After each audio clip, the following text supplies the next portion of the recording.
Praise the Lord, everybody. Somebody finally fucking said it. Everybody is not meant to be at the top. It's going to be some kind of genetic flaw in your physique that's going to hinder you from getting to the top. Now let's continue. I mean, that's just it. Not everyone's going to be at the top. You can work your ass off, you can work as hard as you want, but you're only going to get so far. I mean, drive takes you part way, genetics takes you part way. It's what you do with everything. I can't blame politics. I can only do what I can do, work as hard as I can, and get where I can get. I'm not going to ever give up though. But don't you think it's mostly it's the way people train and they eat? Most people rely on supplements and everything else. Besides the supplement part of it, it's the food, and nobody gets that. No, it's hard. I train people, or I talk to people, and they'll tell me how hard it is to eat, or I can't eat that, or I can't train that long, or I can't train this many days.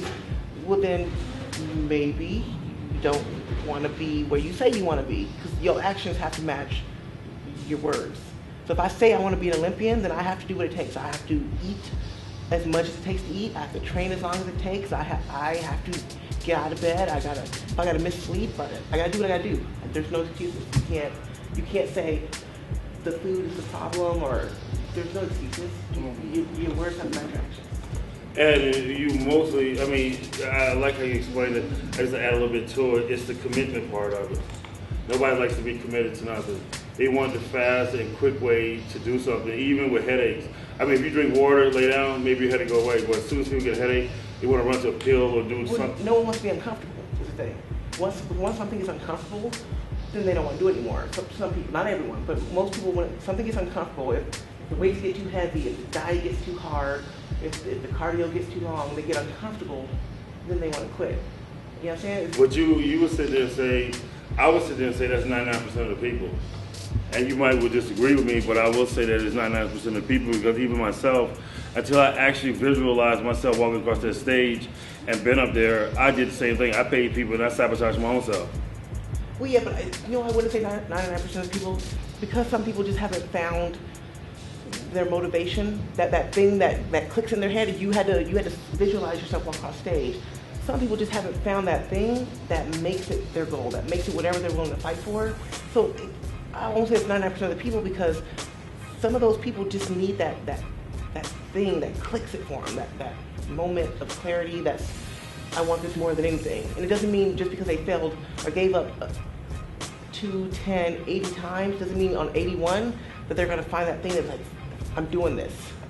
But what I sit there and do a lot of is I tell people it's change. And the reason people don't reach their goals and the reason people don't make it is because they're not willing to change. They want to be stubborn. When you sit there, you look at the majority of the people, you try to actually get them to do something, it's them moving from, just like you said, that comfort zone to an unfamiliar place. If you are fat and you come to me, don't tell me you eat healthy. Because this I know you don't eat healthy. If I'm blind and you're blind, we can't help each other. One of us got to be able to fucking see. And people have came up with this notion everybody needs self-recognition. Just because everybody's in this room and we run a race and it's only 3 spots, you don't get no participation award just because your ass just got in the race and did it. Your ass lost, and you should be picked at or whatever because your ass shouldn't have did it, because you already knew in the get-go that those 3 motherfuckers was faster than you. You can't beat that. No, But just like you said, you see yourself going across the stage because you visualize yourself being better, just like I visualize myself being better than Phil Heath. And I can go on record saying this.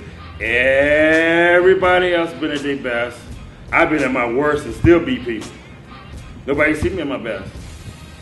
And the ones that are going to sit there and tell me, well, you're never going to become Mr. Olympia, you can't do this, they never even feel is a pro athlete or a professional bodybuilder. They're professional drunks or drug addicts, but it's not, bodybuilding is not one of them, because look at the people. When you sit there and you look around the 5%ers, most of all of us are in shape versus the other representative companies that's out there. I'm not gonna say no names, I'm sponsored by some of them, but some of these girls just look like they got hail damage done to the back of their leg. Or somebody was just drunk and they just took darts and they just threw them on the back of their leg with these dimples and knots and shit. But why would I take your supplement? if you jiggly and fat and shaking like that, and you telling me that this is the best pre-workout, why her ass ain't taking it? Because you need to give it to her and like have her eat the whole bottle in 2 days, and then maybe I'll buy your shit. But I'm not gonna buy your stuff when you got somebody selling something that don't represent the product that you're selling. Okay, now I'm gonna play devil's advocate here. So you talk about the blind can't help the blind, and how some people, don't tell me you eat healthy. And what about people who just generally don't know? They think, listen. Because you're making an excuse for them, and I'm not even gonna let you carry on with that. I'm not going to. Listen, I'm asking one question. Do they got an iPhone? Hear me out. Do they have an iPhone? How much misinformation is on the internet? How do they have an iPhone? How much misinformation is on the internet? Ask Siri. Ask Siri. Siri will tell you. Ask no, fat. I'm asking Your BMI is fat as shit. No, what I'm saying is, for the people who generally don't know, they don't know. And how do you not go know though? No, not that they're not in shape,